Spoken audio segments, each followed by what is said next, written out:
to draw everything and anything. I mean, how to draw anything.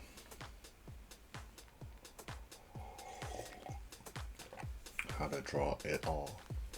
I'm gonna break down a couple things. First, let me show you some of my drawings so you know I'm not just some scrub. I've been drawing lots of scenes with lots of stuff in them. Drawing all type of things.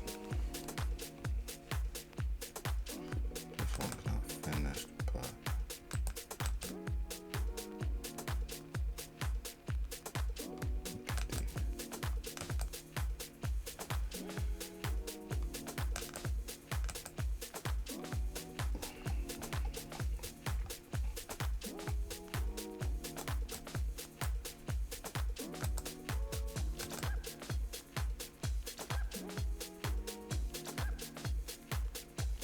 I gotta save it. But yeah, the first key to drawing everything is observing everything, looking at everything around you, the way buildings are put together, whatever objects interest you. Just pay attention to how they look.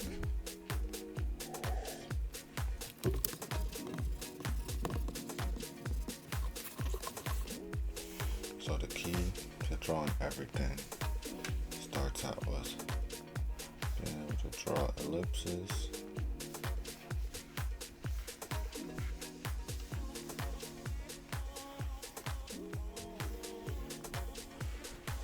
Now these are kind of slanting, but notice they're also getting wider. Being able to draw ellipses at varying widths is important. Various angles, because that all shows space. And then the next one is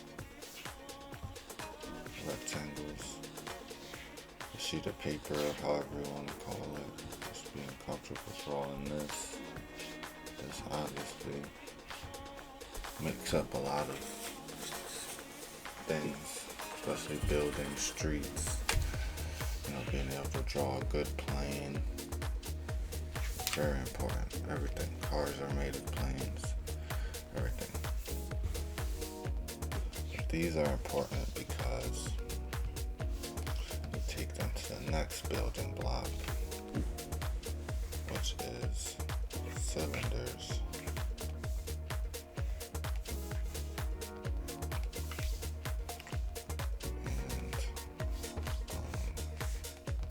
Cubes.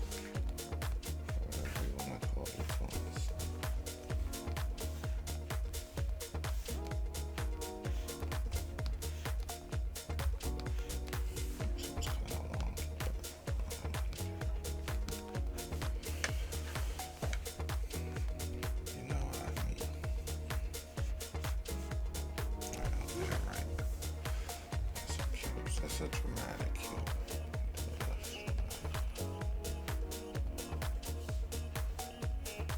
But it's not just cubes, it's also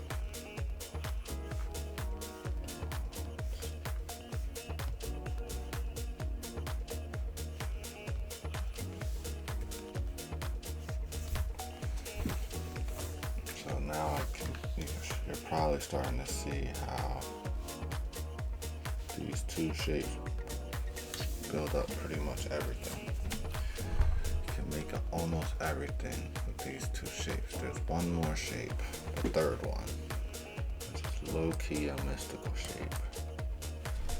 And there's really no point in even going over it because it's part of its mystical nature. The sphere.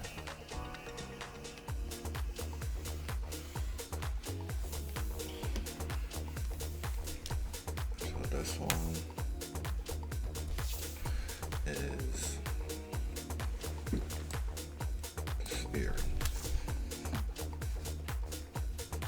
I can't really say nothing about it because this is how it looks. There's nothing really to learn how to draw here except learn how to draw a circle.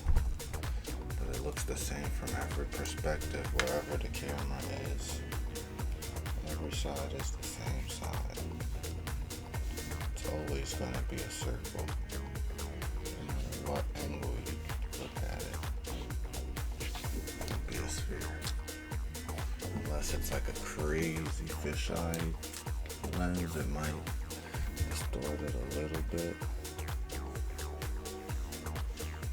But not much. It'll still basically be a sphere. So once you learn how to draw all of those real good in space, you can draw anything and everything. And the cool thing about, say, the cylinders or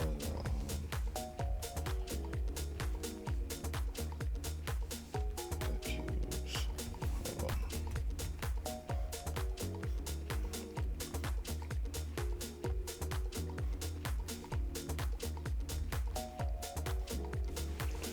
and the cubes is that you can use them to build perspective. So say this is the first object you drew. You can use these two lines to trace back to a vanishing point, probably be around there somewhere. But you can start to learn to do that in your mind. Then you can add stuff based on that perspective into the image. You start to build your figures in based off of this perspective. Same with the cube ones. You can do the same thing. A little bit of perspective.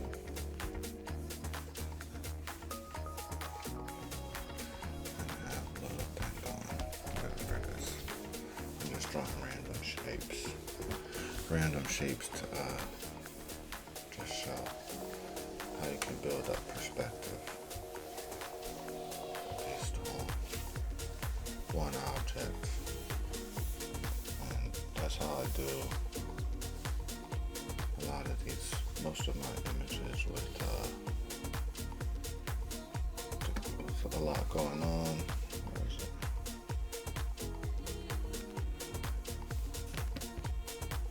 I use the perspective of one of the first objects. So I think in this instance, the first object was this shopping cart. So this is basically a perspective grid. It's got all these lines that go back to a vanishing point somewhere over here. And I use that to build my perspective. You see there's mostly curved lines. There's not that many rigid straight lines that go right back to the perspective point. So you can be a little loose. You don't always need to have straight lines drawn out, and it does help to be able to understand the stuff in your head. So I went over the shapes, but I didn't really go over any perspective stuff.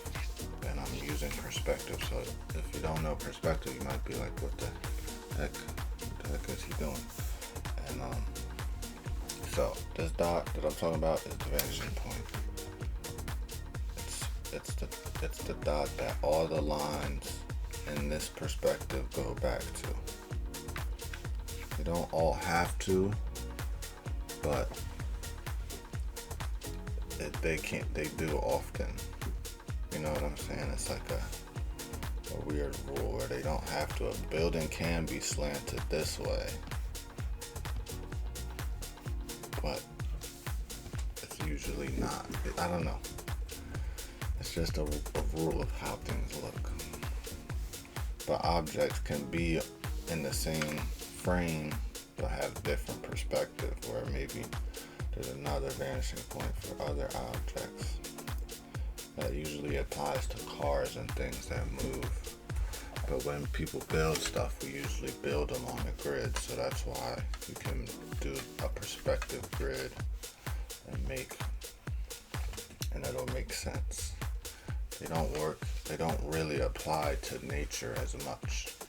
The concept of it does, but there's less of a need to draw out a grid in nature. That's why it's like important to have the concept of perspective. So I'm gonna go over that real quick. And all right. So perspective grid. First, you gotta learn your 1 point. Quickest way to do 1 point perspective grid is draw your dot. Just draw a bunch of lines that go through it.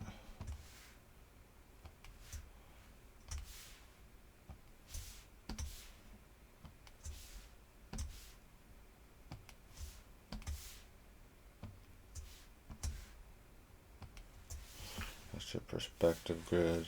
And then one of these lines is your horizon line. Usually it's one that's going vertical, but you can always tilt it, have your camera tilted, so it might be any of these lines, but I'm making it this middle one.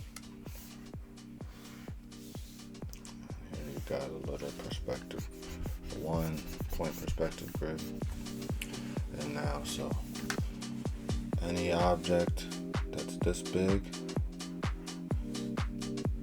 and this close to the camera, so the farther the object is to the edge of the frame, the bigger it'll be, and the closer it is to this dot, the smaller it will be. And the grid is the ground plane. This serves as a ground plane, and this is a sky plane. But it's not really a plane in the sky. The sky is more just space. Floating space, but this one usually is the ground, and so you can have objects right here, and this same object, if it was back here, it would be smaller. And we use the grid to determine how small things get, as well as to place objects like cubes, cylinders like this one, or cubes like this one, in our space, and have them all look appropriate together. Alright, so that's 1 point. And you have 2 point perspective. 1 point.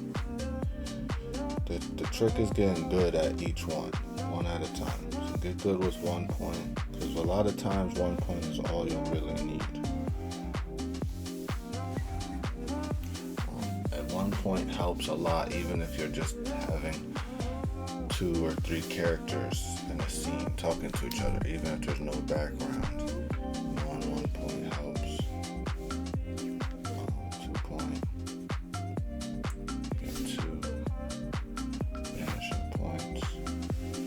Drawing them off the page, and I'm just freehanding all of this stuff, and I have been freehanding most of my perspective on my drawings for a while now.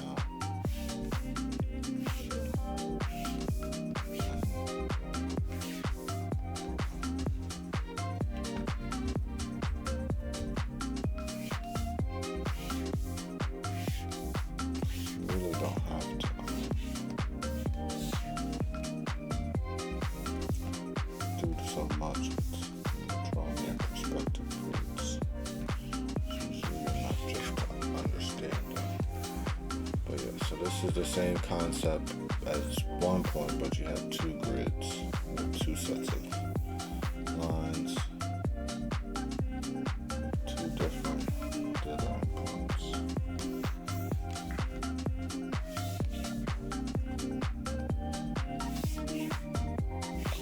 I guess usually I use shift and you can do straight lines like that. Sometimes I like to do it. It adds a slight distortion, like a one-of-a-kind distortion. Everything's not perfect.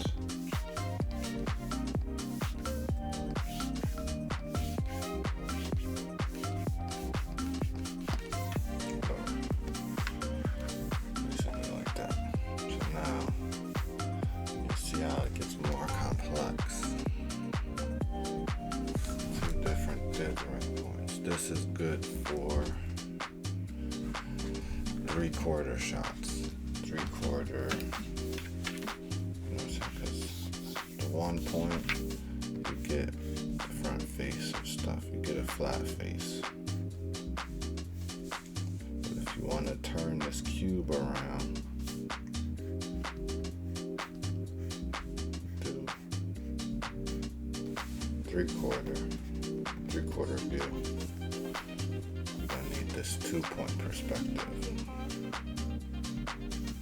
Now we got 2 dithering points to follow to show 2 planes.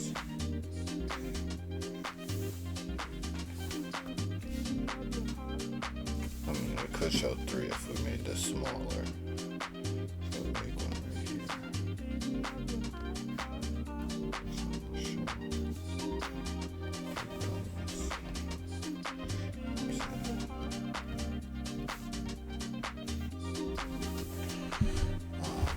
Yeah, 2-point perspective. There's not much more to say about it. Perspective is great to learn. And the more you practice it, the more you'll understand it intuitively. I know in the beginning you can learn the perspective rules and learn how to draw it. But then sometimes when there's objects, say there's a thing, a little roll, tube, whatever, just leaning right there, it's askew, it's not in perspective anymore. Little things like that can cause a lot of problems, and just work through them and draw from reference a lot. Draw a lot from reference. Draw from what you're actually looking at, what you're seeing.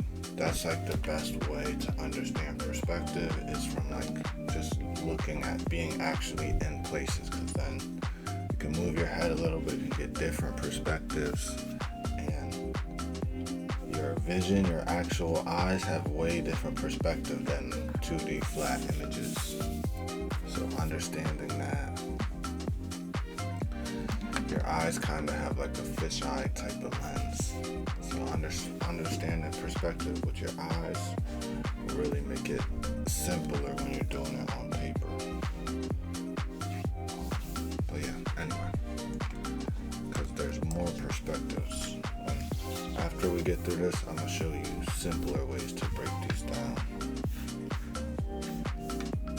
Not the 1 point, but similarly to 2-point, also 3-point.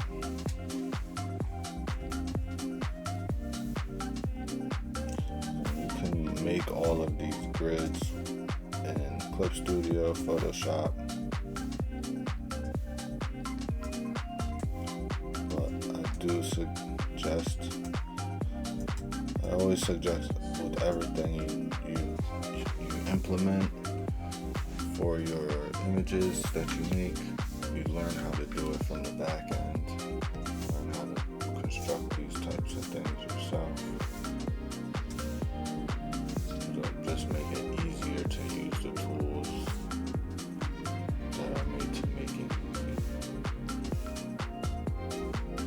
If you only use the shortcut tool, you're limiting yourself and won't be using it as effectively.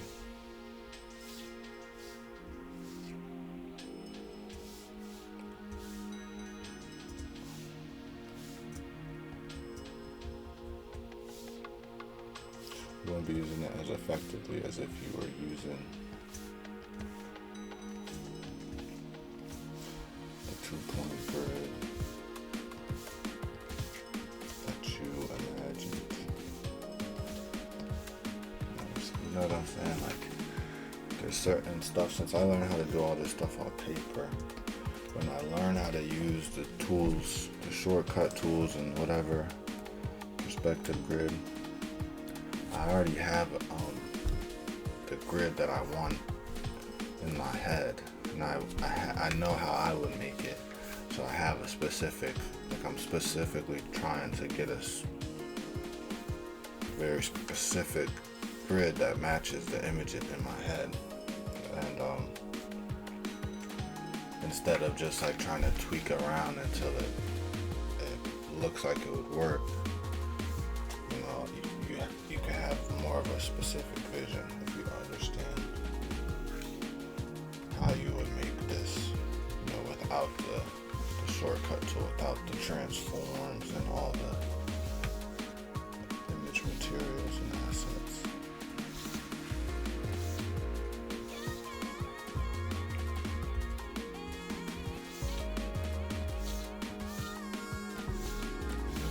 This 3-point perspective. It's getting too crazy. I rarely use 3-point.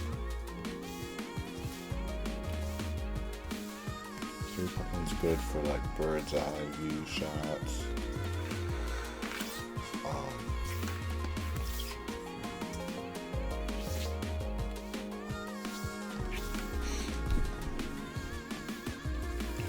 It's good for a lot of stuff.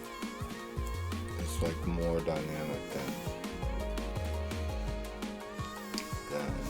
2-point, because you get that 3rd point. It's getting closer to like how you see, how your eyes actually perceive the world.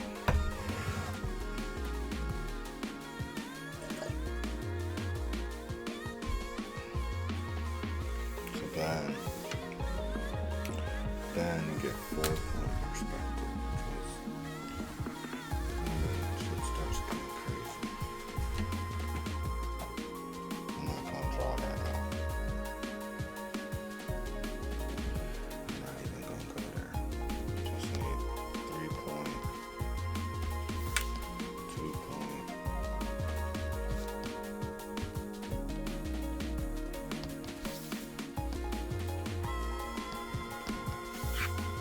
And then, so it's a grid. We call them a grid. So what is it? What is a grid really? A grid is square.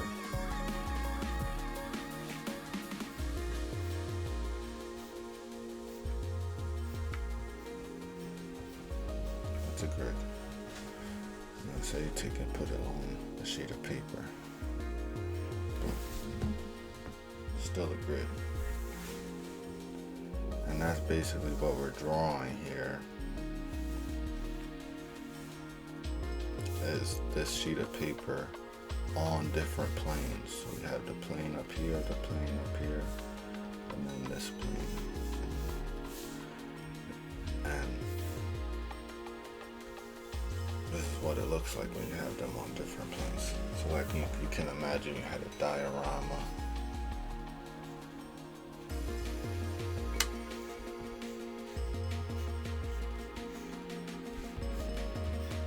Shoebox diorama, and each page has grids on it.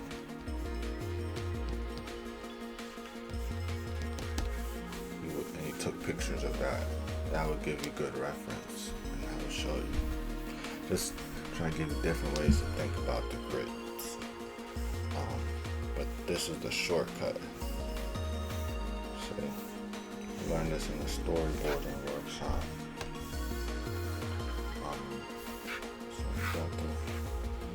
Get your horizon line,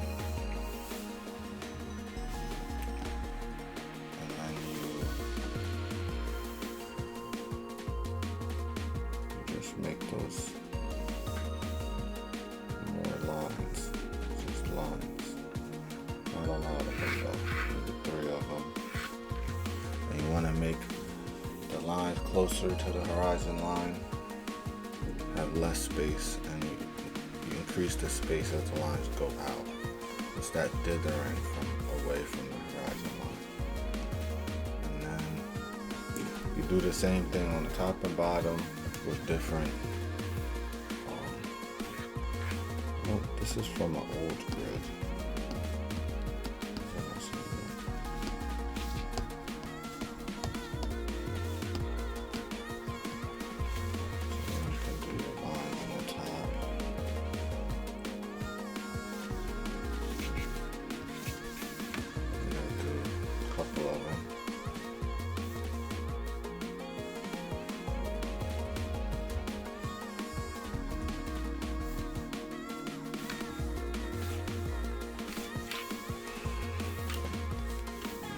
Yourself a little grid.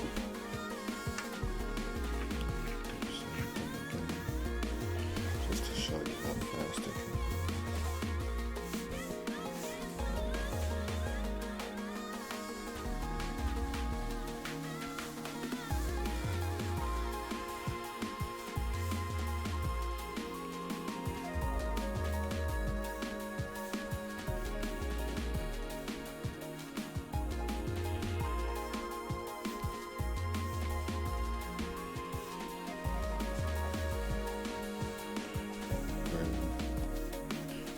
We could do the line different ways.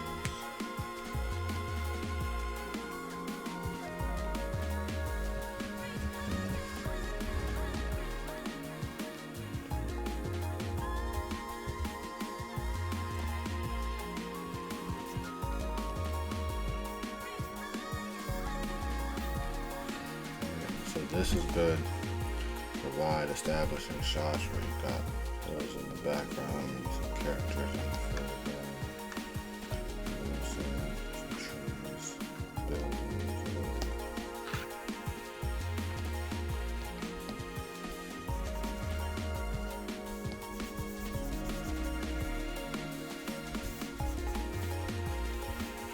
Okay.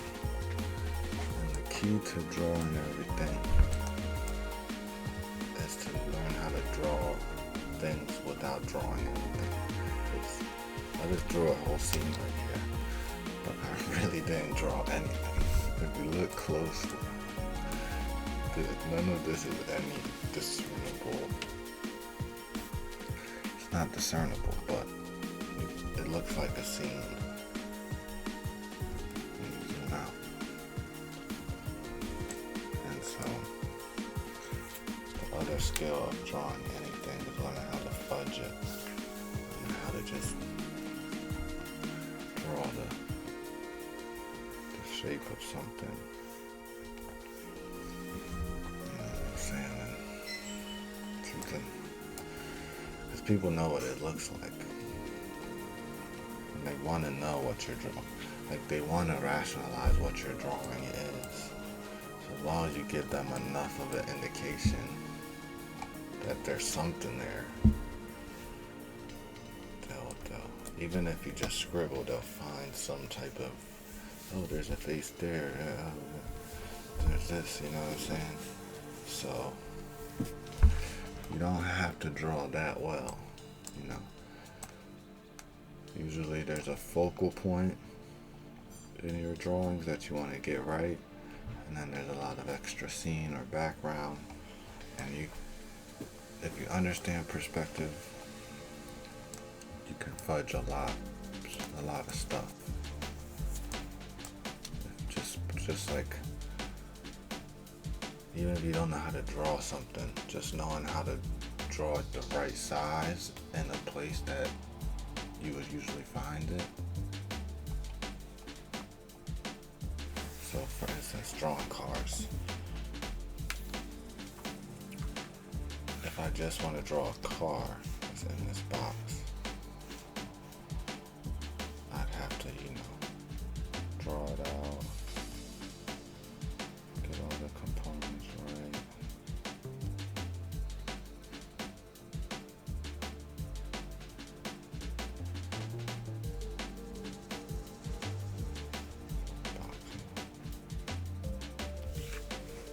right? And it's not even that good of a car. But so I draw a sidewalk. Some houses. Some storefronts. Little parking meter. Put a parking meter outside. It's alright.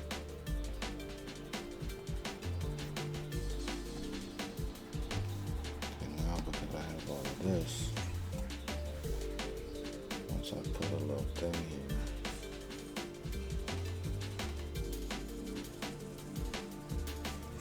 right, draw one line,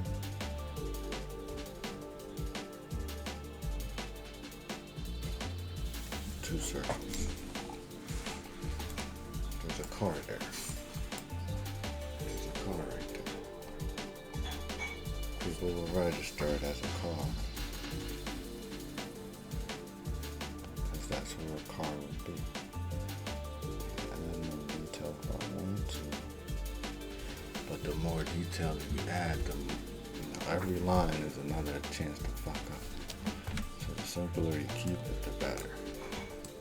If you're drawing a scene with a bunch of stuff, there's a time to go detail and there's a time to go not detail. And that's up to that's your discretion. Other way that's helpful to think about perspective, especially if you're using one point, is just think about it as sheets, stacks of transparent sheets, and they are actually, and imagine they actually are distanced away from each other. They're not flat like a Photoshop document or whatever. Imagine there is space, then you'll have the closest characters in the front.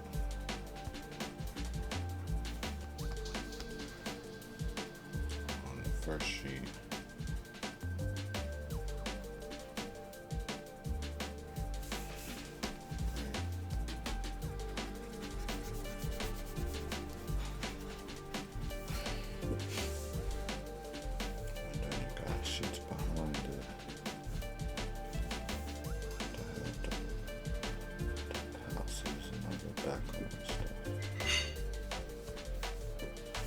This is good for like scenes that don't have that consistent of a perspective, or maybe there's different stacking elements.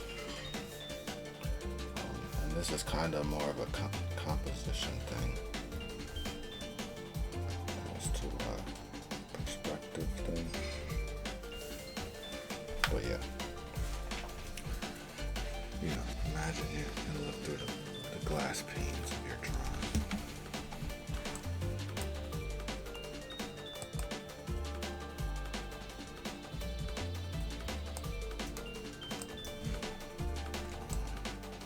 Mess around with different types of grids. Make sure you understand them. I used them for a while where I would you always use them, but use them to the point where I would draw them out underneath all my drawings. I only did that, I only felt like I had to do that for like maybe a year or less than a year. And eventually you internalize it and you can either set up digital grids, but you don't need as much of the grid.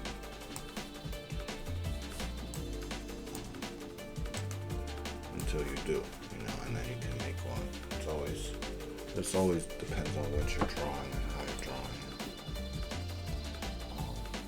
Sometimes I do need grids. I still use fisheye grids, and because it does get more complicated than 3 point. You got your 4 point and your 5 point, and that's when you get to the skewed, closer to vision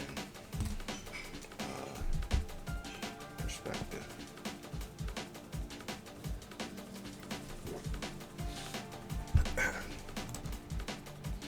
But yeah, I guess I should just draw some random things. I wonder if I can get like a random word generator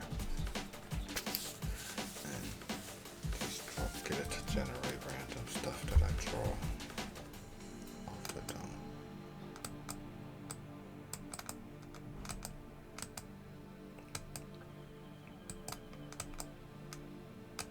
Alright, the other thing you need to know about drawing everything is your visual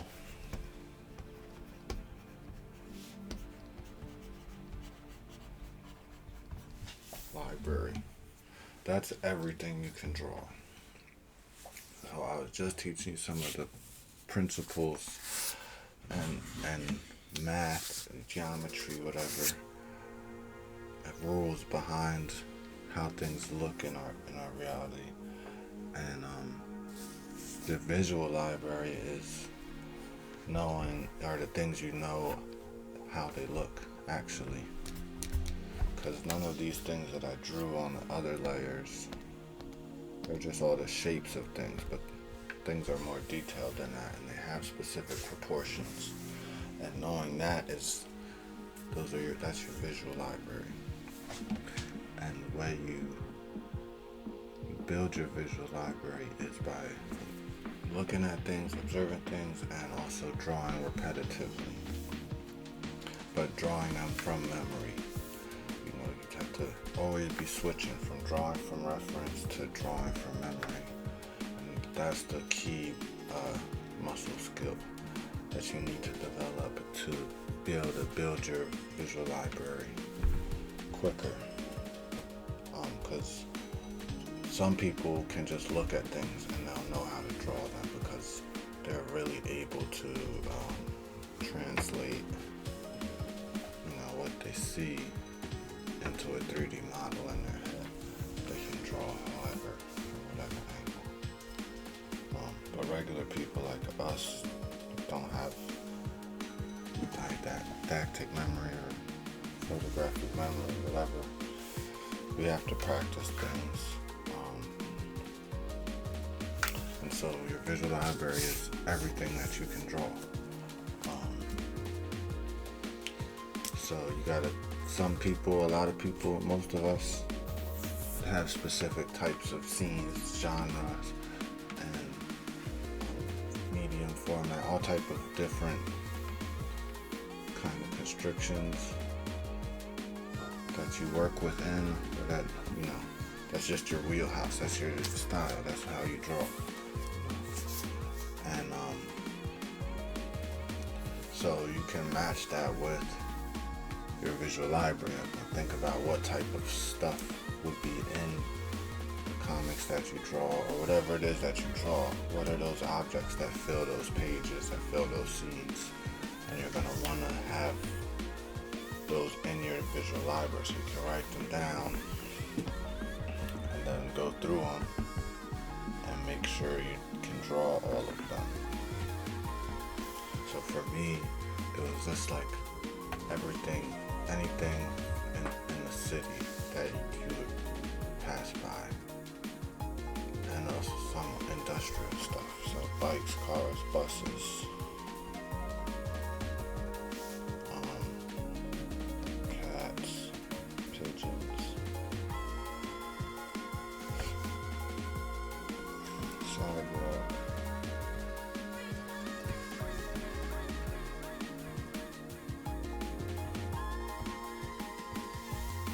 all this stuff, fire hydrants. So I could keep going for a long time. There's all types of stuff that I've drawn a bunch of times just to have in my visual library.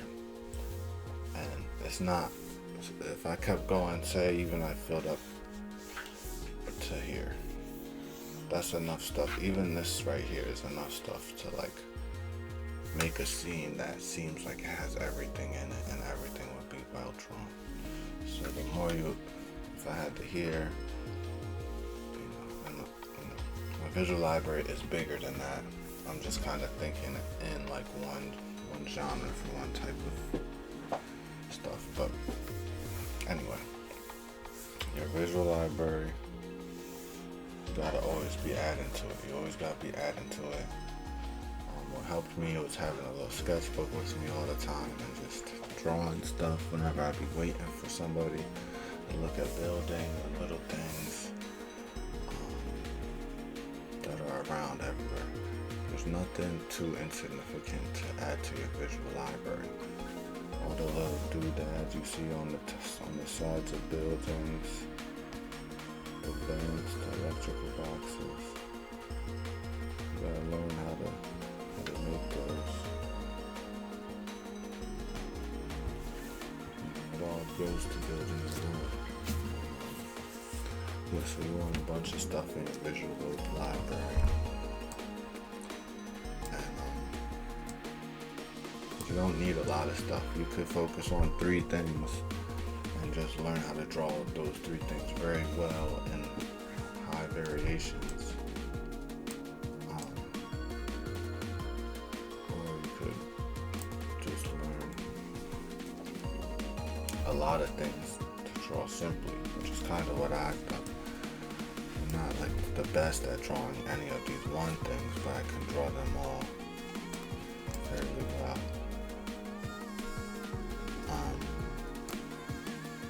But yeah, so you need to get your visual library up if you want to be able to draw anything. But even if you don't have a high visual library, if you understand perspective, you can go outside and draw everything around you, because you'll have it to reference, and you should be able to keep it in perspective. But if you want to be able to draw anything, everything, sitting down in your sketchbook without needing reference, or to look at stuff and be able to start drawing more imaginatively, then you need your visual library. And you'll also need, what else?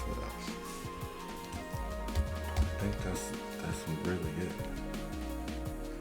That's really all I can say about it.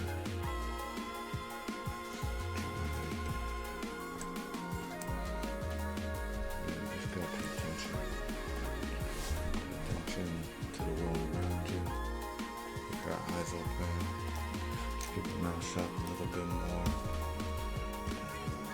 You'll be able to draw anything.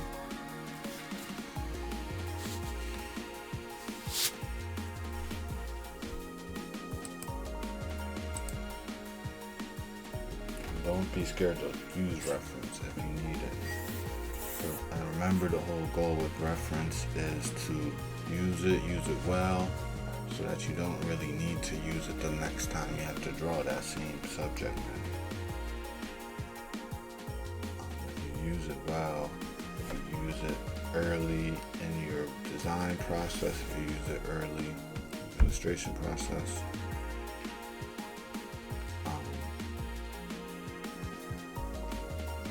it gives you more time to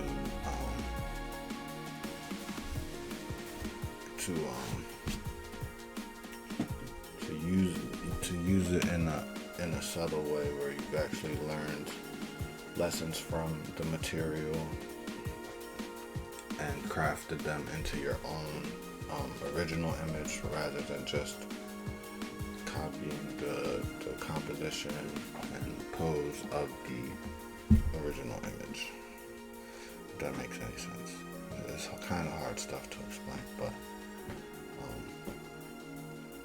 when you're using reference, you want to be learning from the reference. You want to learn the lessons that you need to learn from the reference, so that you can make your own image,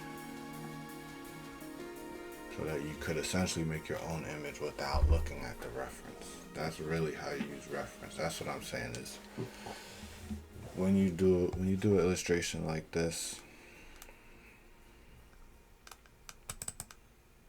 let's look at this one. So when you do an illustration like this, you have pencil layers, you have other layers. When you use your reference early on your thumbnails, even before you get to the pencils, in your conceptual phase, it'll make your designs better and more original. It'll give you more time to to detach from the reference and develop your concept as your own idea away from the reference. But you have to use the reference early and understand it early. I'm saying that because I also often get to a point in my drawing, I won't have any reference, and I'll get to a certain point where I'm like, oh, it's not looking right, this isn't looking right, and then I'll get reference out, and I'll realize, oh, maybe this whole thing is messed up, I have to redo a whole bunch of it, just because you misremember things, and I don't know, sometimes it's easy to draw things thinking, and they kind of look like they're the right way, and that's how things are. Now when you look at a picture of it, of the actual thing, you were way off in simple ways, and you didn't even realize it. That's why it's also good to use reference early.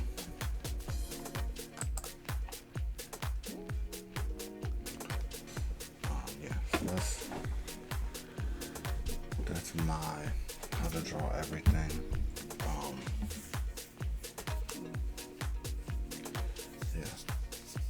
Drawing humans, figures, that's a more complicated matter. They're not things, so I don't know if they're included in everything and anything.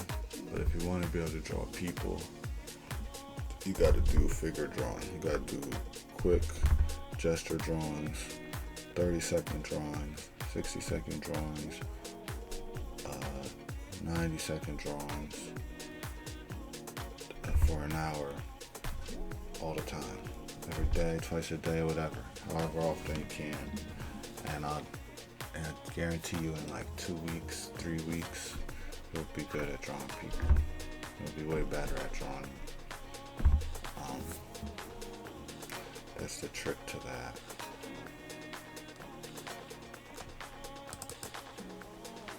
I'll show you one little sneak peek at a character design.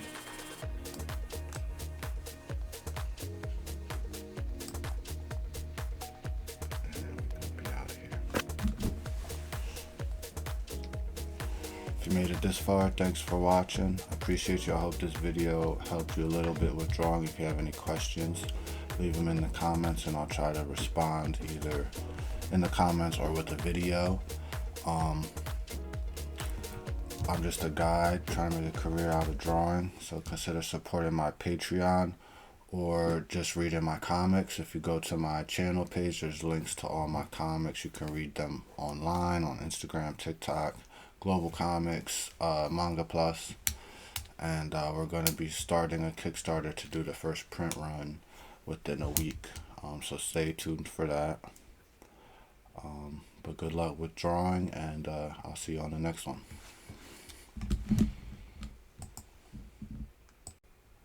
I mean, that sounded so dumb. Cars are made of planes. You know what I mean. These type of planes, not the